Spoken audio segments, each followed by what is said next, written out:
I'd take my sweater off, but I'm afraid it's attached to my skin.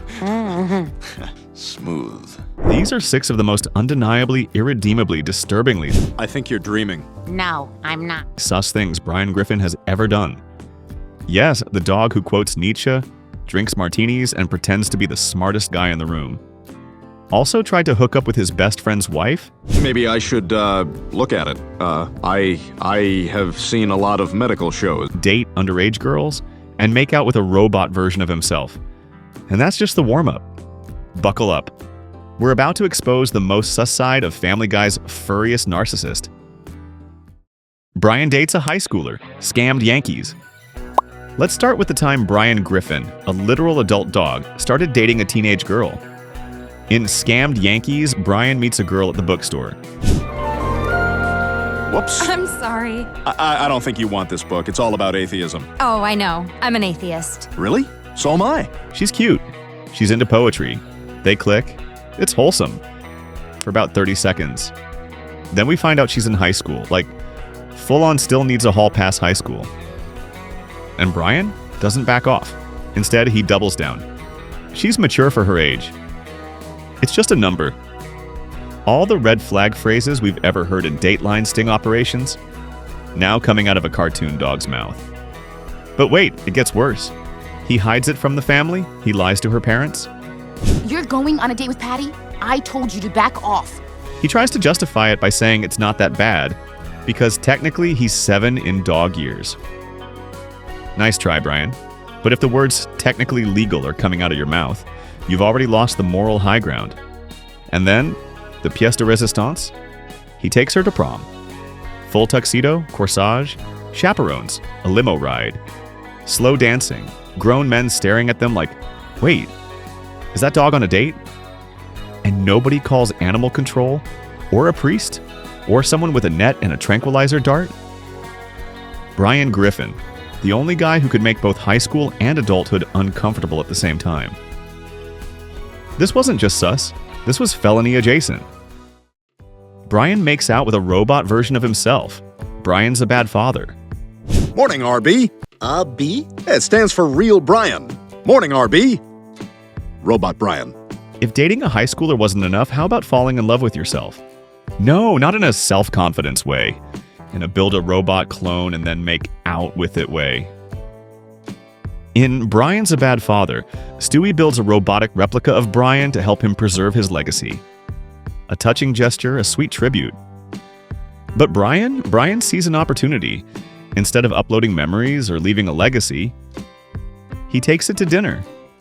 He bonds with it, compliments it, flirts with it, and then he kisses it. Brian Griffin kisses a mechanical version of himself. That's not sus. That's black hole of shame energy. This isn't narcissism, this is full-blown megalomantic thirst. Like if Narcissus skipped the pond reflection and just swiped right on himself. What's worse is how genuine it is. He falls for Robo Brian, opens up to it, gets emotionally attached. He's not just smitten, he's committed. This man would buy himself a matching promise ring. Nicest men's ring. The robot reads his book, cries, and Brian takes that as a sign of true love. Because nothing turns him on more than someone admiring his own work, especially when it's him.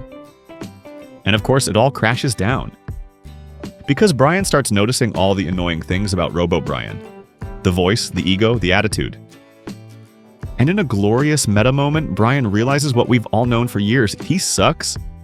I hate you! Which means I hate me. What did you just say? I said I hate me!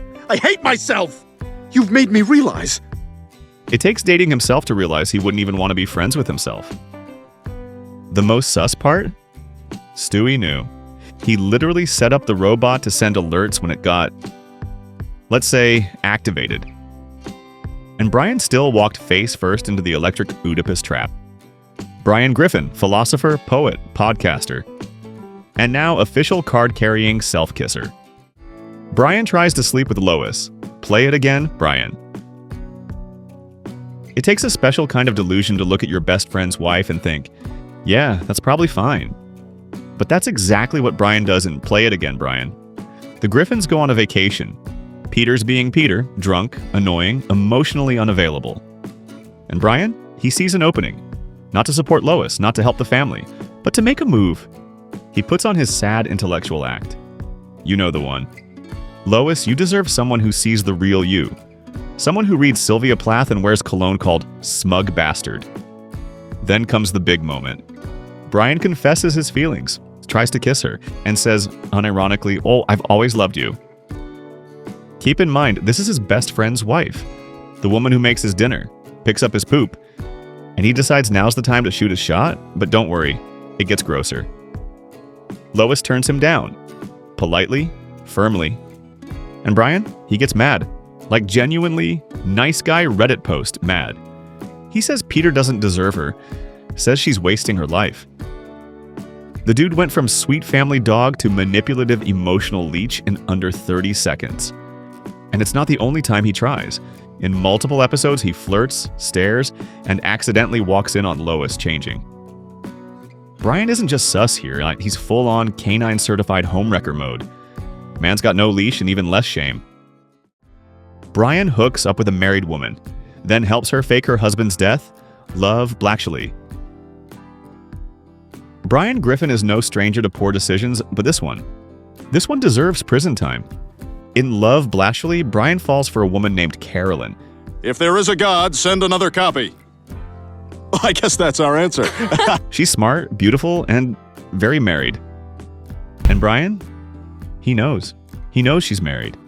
But that doesn't stop him from diving headfirst into what he calls a mature emotional connection, and what everyone else calls adultery. Don't do it, Brian. What the hell? Excuse me for a second. But wait, it gets worse. Her husband shows up, alive, angry, armed with facts. So what does Brian do? Break things off? Apologize? Number. He helps her fake the guy's death. Yes, really, the family dog helps his side chick pretend her husband is dead so they can keep hooking up in peace. That's not just sus. That's Dateline NBC energy. At this point, Brian isn't a hopeless romantic. He's a horny accomplice. And the show barely blinks. Oh, silly Brian. Always helping people dispose of inconvenient husbands. What a rascal! Oh my God! Carolyn? Cleveland? Oh, hey, Brian. Close that window. You're letting all the stank out. The man wrote an entire book about morality, and then committed emotional manslaughter. Somewhere between the jazz clubs, the turtlenecks, and the wine, Brian Griffin became too smooth for his own soul. And this moment proved it. He doesn't just cross lines, he erases them. Brian dates his therapist, Brian in love. So, you know how therapy is supposed to help you work through your issues? Brian saw that as a dating service. In Brian in Love, Brian starts going to therapy because he's wetting the carpet. Like literally peeing on the floor.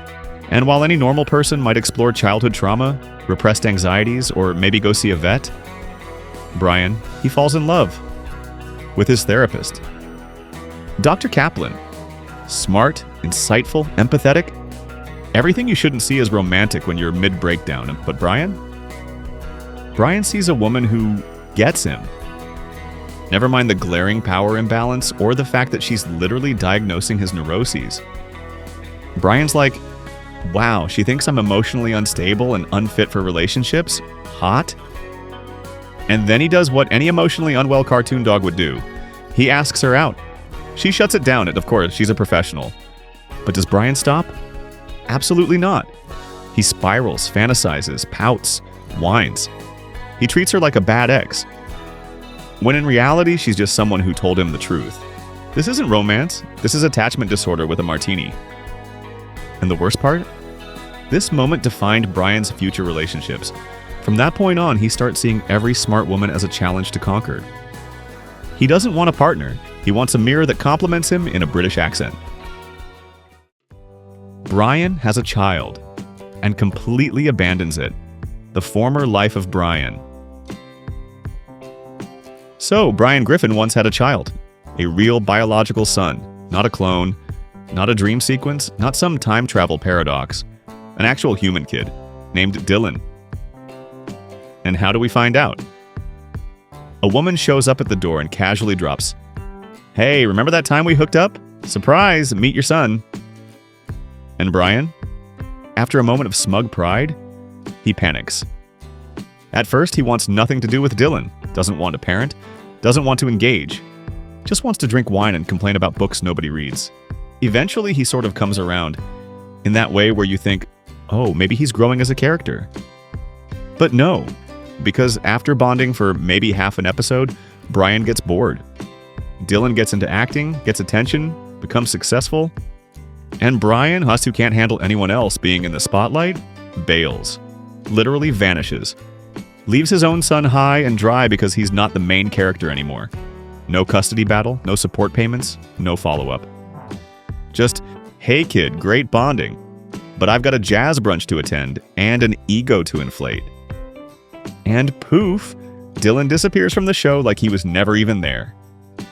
Not even Stewie treated his hybrid squid children this badly.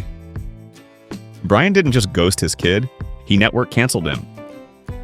So yeah, the dog who once gave Stewie life advice and cried during The Great Gatsby also dated a teenager, kissed himself, emotionally manipulated his therapist, abandoned his kid, and tried to steal his best friend's wife.